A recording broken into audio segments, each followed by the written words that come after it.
नमस्कार मित्रांनो, स्वागत आहे तुमच्या या व्हिडिओमध्ये। तर हा व्हिडिओ खूपच महत्त्वाचा आहे।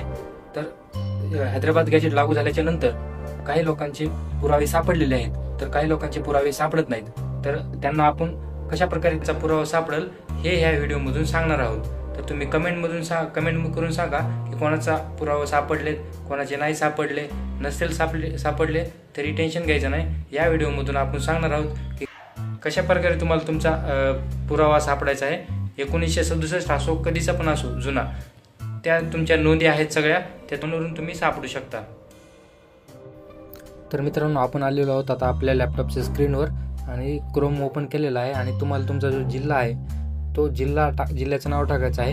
उदाहरणार्थ आता मी माझे टाकतोय परभणी.gov.in असं तुम्हाला तुमच्या जिल्ह्याचं नाव टाकायचं आहे। मी माझे टाकून घेतो परभणी.gov.in।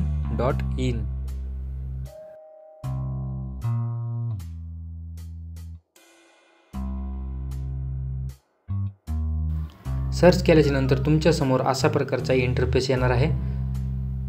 त्यानंतर तुम्हाला काय करायचं आहे, तुम्हाला थोडं खालती यायचं आहे। एक मिनिट मी साईडला सारतो।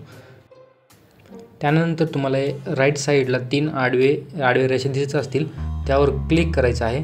क्लिक केल्याच्या नंतर तुम्ही इथं पाहू शकता कुणबी जातीच्या नोंदी अशा प्रकारचा टेक्स्ट तुम्हाला तिथं दिसेल। त्यावर तुम्हाला काय करायचं आहे, क्लिक करायचं आहे। आणि क्लिक केल्याच्या नंतर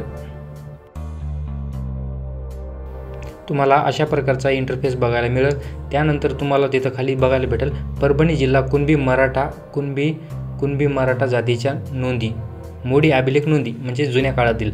तर त्या ठिकाणी तुम्हाला तालुक्याचे नाव आणि गावाचे नाव पाहायला मिळतील। जवळपास परभणीमध्ये पूर्णा, परभणी, सोनपेठ, गंगाखेड, पालम, पाथरी, जिंतूर सर्व प्रकारचे तालुके आणि त्याखाली त्याच्या बाजूला गावांची नावे आहेत, म्हणजे त्या जुन्या काळातील गावाची नाव आहेत। काही आता लेटेस्ट नसतील अवेलेबल, मग आमच्या पण गावचं नाव नाही त्यात। तर तुम्हाला काय करायचं आहे, तुमचं जे जवळपासचा मोठं गाव आहे त्या गावाच्यावर क्लिक करायचं आहे आणि त्यानंतर तुम्हाला तिथं बघायचं आहे की तुमच्या गावची नोंद।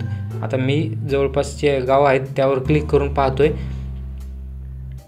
तर या ठिकाणी तुम्हाला हे अशा प्रकारच्या नोंदी बघायला भेटतील, म्हणजे जुन्या काळातील लोकांचे नाव आहेत कुणबी किंवा आता हे तुम्हाला व्यवस्थित बघायला भेटणार नाही, म्हणून शासनाने काय केलेलं आहे, खाली एक पेज दिलेलं आहे आणि त्यावर व्यवस्थित नाव टाकलेलं आहे। आता इथं बघू शकता तुम्ही, या गावामध्ये एकच नोंद सापडली आहे गंगापिंपरीमध्ये। तर अशा प्रकारे तुम्ही तुमच्या गावाचे किंवा गावाच्या जवळपासच्या नोंदी सापडू शकता आणि जे काही तुमच्या जवळचे लोक आहेत त्यांच्या पण नोंदी सापडून देऊ शकता। तर मित्रांनो, हा व्हिडिओ जास्तीत जास्त लोकांपर्यंत शेअर करा, कारण खूप लोकांना याची गरज आहे। तर जास्त लोकांपर्यंत शेअर करा, ते त्यांच्या नोंदी सापडतील आणि त्यांना कुणबी सर्टिफिकेट, कुणबी प्रमाणपत्र मिळेल। हे बघा, या गावात पण खूप जास्त नोंदी मिळालेल्या आहेत कुणबीच्या। अशा प्रकारे तुम्हाला तुमचा जुना डाटा भेटून जाईल। मित्रांनो, व्हिडिओ आवडला तर लाईक करा, कमेंट करा आणि जास्तीत जास्त लोकांपर्यंत शेअर करा आणि चॅनलला सबस्क्राईब करायला विसरू नका।